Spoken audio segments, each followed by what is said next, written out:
Waalaikumsalam. Saya kira di sini perkenalkan, nama saya Indra Permana. Saya dari kampus Unpari, ingin menginterview Bapak. Ya, salam. Mari kita mulai, Pak. Pertanyaan yang pertama, apakah Bapak memahami tentang kurikulum Merdeka? Oh, kurikulum merdeka. Menurut saya kurikulum merdeka adalah kurikulum yang dimaksudkan untuk mengasah minat serta bakat anak sejak dini dengan fokus pada materi esensial, pengembangan karakter dan kompetensi siswa, yaitu dimaksudkan penekanan difokuskan pada siswa untuk lebih aktif dan kreatif dalam proses belajar mengajar di sekolahan. Itu kalau menurut pandangan saya. Yang kedua, bagaimana pandangan Bapak tentang kurikulum Merdeka ini? Kalau menurut pandangan saya bagus ya. Kurikulum merdeka ini lebih menekankan pada siswa untuk lebih kreatif, inovatif dalam menemukan ide dan gagasan mereka dalam memahami pelajaran yang diberikan oleh guru mereka, sehingga anak lebih aktif dan kreatif lagi dalam mengerjakan soal contohnya, dimana pada kurikulum ini yaitu menekan kepada mengasah minat serta bakat anak sejak dini dengan fokus pada materi esensial, pengembangan karakter dan kompetensi pada siswa tersebut. Yang ketiga ini, Pak, perbedaan apa yang mendasar menurut Bapak antara kurikulum sebelumnya dengan kurikulum Merdeka? Perbedaan yang mendasar, kalau menurut saya yaitu pada pembelajaran pada tahun kemarin kita menggunakan kurikulum 2013. Menurut saya perbedaan yang mendasar antara kurikulum sebelumnya dengan kurikulum merdeka yang sekarang, menurut saya pada pembelajaran kurikulum 2013 umumnya hanya fokus pada intrakurikuler atau tatap muka, sedangkan kurikulum merdeka menggunakan panduan pembelajaran intrakurikuler 70-80% dari jam pelajaran dan kokurikuler 20-30% jam pelajaran melalui proyek penguatan profil pelajar Pancasila. Itu yang menurut saya merupakan perbedaan yang mendasar. Ini yang keempat, apa pergantian ini tidak terlalu cepat, Pak? Kesannya seperti ganti menteri, ganti kurikulum. Menurut saya kesannya seperti ganti menteri, ganti kurikulum. Emang setiap menteri ingin memberikan kurikulum atau pembelajaran yang baik pada sekolah, khususnya di negara Indonesia. Menurut saya kalau pergantian ini tidak terlalu cepat, kesannya seperti ganti menteri dan ganti kurikulum, menurut saya ada baiknya juga, karena setiap menteri itu ingin memberikan yang terbaik dan ingin memberikan yang baik, tentu akan menimbulkan hasil-hasil yang baik pada sistem pembelajaran pada negara Indonesia ini. Selagi itu sifatnya memberikan efek negatif pada sistem pembelajaran di Indonesia, ya sah-sah saja menurut saya. Itu. Ini yang kelima, apakah sekolah Bapak telah menerapkan kurikulum Merdeka? Sekolah telah menerapkan kurikulum Merdeka, khususnya kemarin pada SD Negeri 4 Kota Lubuk Linggau. Ini akan memberlakukan kurikulum Merdeka mulai pada tahun ajaran baru, bulan Juni mendatang. Iya, insya Allah akan dilakukan pada bulan Juni tahun ajaran baru. Yang keenam, apakah Bapak mengikuti pelatihan kurikulum Merdeka? Nah, pada bulan kemarin, bulan 5 itu di SD Negeri 4 diadakan IHT, in-house training kurikulum Merdeka, di mana pada in-house training kurikulum Merdeka di SD Negeri 4 itu pemberi materinya orang dari Dinas Pendidikan Kota Lubuk Linggau untuk memberikan materinya, dan akan diadakan dua kali pertemuan. Kemarin pada bulan bulan Mei kemarin diadakan pertemuan pertama, yaitu didatangkan oleh narasumber dari pihak dinas terkait, yaitu Dinas Pendidikan. Nanti pada pertemuan keduanya setelah ajaran baru sekitar bulan September akan diadakan, yaitu pertemuan kedua IHT-nya, In-House Training Kurikulum Merdeka, pada SD Negeri 4 Lubuk Linggau. Baiklah, insight apa yang bisa Bapak dapatkan dari pelatihan itu, Pak? Menurut saya insight-nya banyak Pak, yaitu seperti ilmu-ilmu baru dalam kurikulum Merdeka, yaitu seperti pada kurikulum 2013 pendidikan bahasa Inggris itu dihapuskan atau ditiadakan pada jenjang sekolah negeri dasar, sedangkan pada kurikulum Merdeka ini mata pelajaran bahasa Inggris itu diadakan kembali pada jenjang sekolah negeri dasar. Itu sih insight yang didapatkan untuk sementara ini. Ya, yang selanjutnya, bagaimana implementasi proyek kurikulum Merdeka dalam pembelajaran di kelas Bapak? Kalau untuk implementasinya, karena di SD Negeri 4 ini akan diadakan tahun ajaran baru, maka untuk implementasinya nanti setelah pembelajaran baru, tahun ajaran baru bulan Juni baru diimplementasikan untuk kurikulum Merdekanya. Pertanyaan selanjutnya, proyek apa saja yang pernah Bapak lakukan? Kalau untuk proyek belum dilakukan karena kurikulum Merdeka di sekolah kami, tepatnya di SD Negeri 4, baru akan diadakan setelah tahun ajaran baru nanti. Jadi kalau proyeknya mungkin nanti pas kurikulum Merdeka diberlakukan pada SD Negeri 4 Lubuk Linggau. Pertanyaan selanjutnya, terkait dengan profil pelajar Pancasila, profil yang mana yang intens diimplementasikan dalam pembelajaran? Profil pelajar Pancasila, profil yang mana intens diimplementasikan dalam pembelajaran? Menurut saya lebih ke karakter Pancasila, itu sih yang lebih intens diimplementasikan dalam pembelajaran. Pertanyaan selanjutnya, apakah harapan sekolah dengan melaksanakan kurikulum Merdeka ini? Harapan sekolah, harapannya tentu yang baik-baik. Baik. Harapan sekolah melaksanakan kurikulum Merdeka, yaitu harapannya lebih bisa menekankan pada siswa untuk lebih kreatif, inovatif dalam memecahkan masalah, yaitu pembelajaran yang diberlakukan pada SD Negeri 4. Harapannya yaitu mencerdaskan anak bangsa lebih maksimal lagi dengan adanya kurikulum Merdeka ini. Pertanyaan selanjutnya, apakah kurikulum Merdeka sesuai dengan kebutuhan siswa dan pembelajaran? Seperti apa contohnya, Pak? Untuk kurikulum Merdeka sesuai atau tidaknya dengan kebutuhan pembelajaran, karena di SD 4 akan diberlakukan setelah tahun ajaran baru nanti. Jadi untuk sesuai atau tidaknya mungkin setelah dilakukan kurikulum Merdeka pada tahun ajaran baru nanti mungkin bisa dirasakan kalau itu dibutuhkan atau tidak di kegiatan belajar membelajar. Kalau untuk sekarang kan karena belum diberlakukan khususnya di SD Negeri 4, jadi belum tahu untuk pandangan umumnya kalau kebutuhan siswa sesuai dengan kebutuhan atau tidak. Yang kalau menurut saya pandangan umum sesuai, karena pada tingkat dasar ini kan sekolah dasar, berarti pondasinya. Misalnya kalau pelajaran bahasa Inggris untuk pelajaran SD itu sangat penting.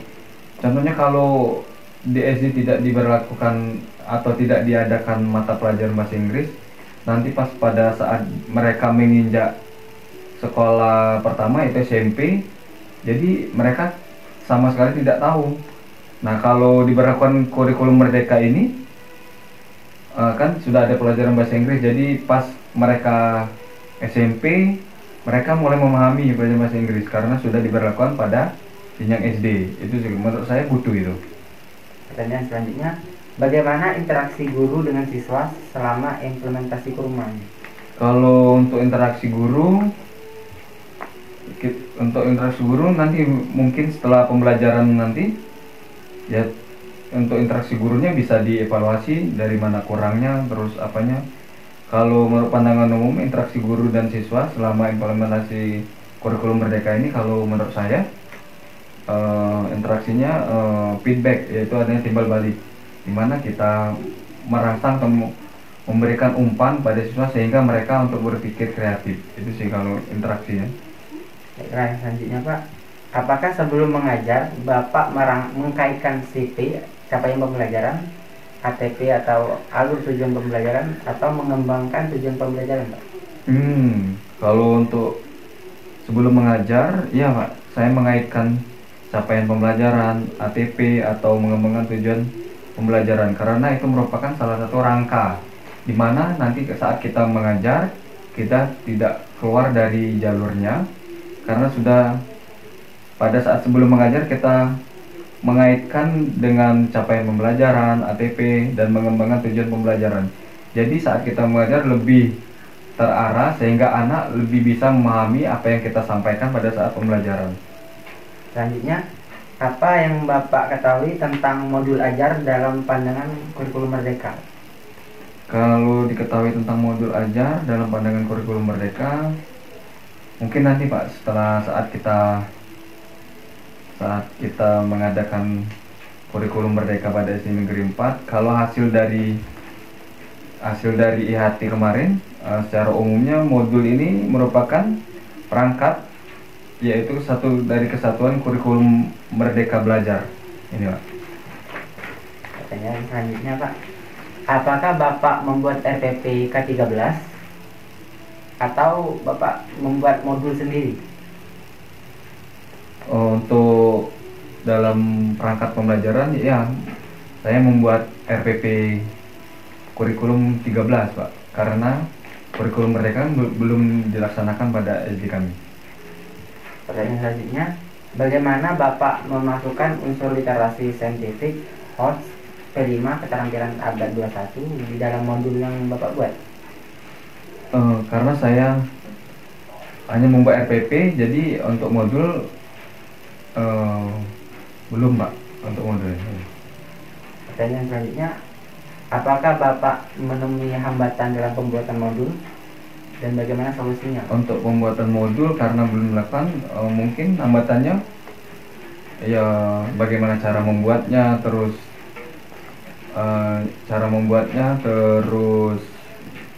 untuk solusinya mungkin bertanya kepada teman-teman sejawat sesama guru yang lebih mengerti, bisa bertukar pikiran, sharing-sharing tentang ilmu pembuatan modul. Itu sih solusinya.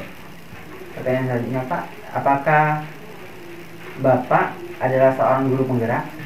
Bu, untuk guru penggerak belum Pak, untuk saat ini saya belum seorang guru penggerak. Pertanyaan selanjutnya Pak, apakah sekolah Bapak yang saat ini adalah sekolah penggerak Pak? Untuk saat ini SD Negeri 4 belum Pak, belum sekolah penggerak. Pertanyaan selanjutnya, apa yang Bapak lakukan pada awal kegiatan pembelajaran? Pada awal kegiatan pelajaran tentunya kita saat memulai pelajaran yaitu diawali dengan berdoa, terus seperti umumnya Pak, berdoa, menyapa siswa, terus mengecek kehadiran siswa, terus mengaitkan pembelajaran dengan CPT apa itu tadi Pak, dan sebagainya Pak, itu untuk memulai pembelajaran. Baiklah, pertanyaan selanjutnya, model atau pendekatan atau strategi, metode, teknik atau taktik apa yang Bapak gunakan dalam pembelajaran dan bagaimana implementasinya? Untuk modelnya biasanya saya menggunakan scientific ini Pak. Pendekatan saintifik itu pendekatan kepada siswanya. Cara mengimplementasikannya ya kita langsung melakukan tindakan pada siswa. Jadi saat mereka mengerjakan, misalnya kita memberi soal, kita bisa mengetahui kurangnya anak itu di mana, terus mana. Dengan adanya model pendekatan saintifik ini, kita lebih menekankan kepada siswa untuk aktif sehingga mereka bisa mengerjakan tugas atau pembelajaran yang diberikan oleh gurunya. Pertanyaan selanjutnya, apa saja buku pegangan yang Bapak atau sekolah gunakan dalam pembelajaran? Untuk buku pegangan itu ada buku tema, biasanya itu Pak, buku tema, terus buku guru, buku-buku cetak itu. untuk pegangan dalam digunakan dalam pembelajaran di sekolah. Pertanyaan selanjutnya, media apa saja yang Bapak pernah buat dan sering digunakan dalam kegiatan pembelajaran? Media biasanya yang umumnya Pak ya, untuk di sekolah itu biasanya media papan tulis biasanya Pak untuk melakukan pembelajaran. Terus biasanya kalau misalnya matika pelajaran kubus, kita bisa membuat dari media karton, gambar dengan ditempelkan di papan tulis sehingga lebih menarik dan anak lebih mengamati atau lebih tertarik dalam pembelajaran tersebut. Itu. Pertanyaan selanjutnya, aktivitas apa yang Bapak lakukan dalam kegiatan akhir pembelajaran? Untuk akhir pembelajaran biasanya aktivitas yang dilakukan yaitu untuk akhir pembelajaran biasanya saya memberikan pertanyaan kepada siswa sehingga merespon siswa lebih aktif, yaitu melakukan penilaian akhir pembelajaran biasanya itu Pak. Pertanyaan selanjutnya, bentuk penilaian apa yang Bapak gunakan dalam pembelajaran?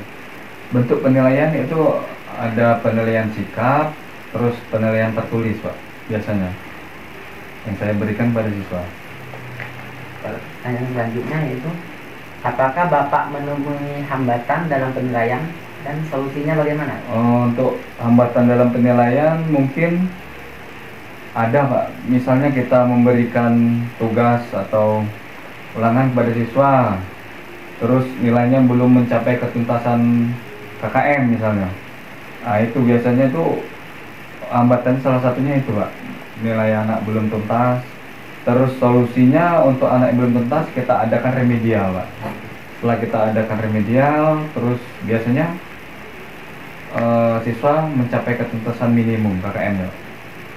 Pertanyaan selanjutnya, kapan saja Bapak melakukan penilaian itu Pak? Penilaian biasanya ada penilaian harian, ada penilaian mid semester dan akhir semester biasanya untuk melakukan penilaian. Pertanyaan selanjutnya, apakah setiap soal yang digunakan di sekolah, soal tengah semester atau soal akhir semester, dikembangkan sendiri atau bersama KKG atau yang lainnya Pak?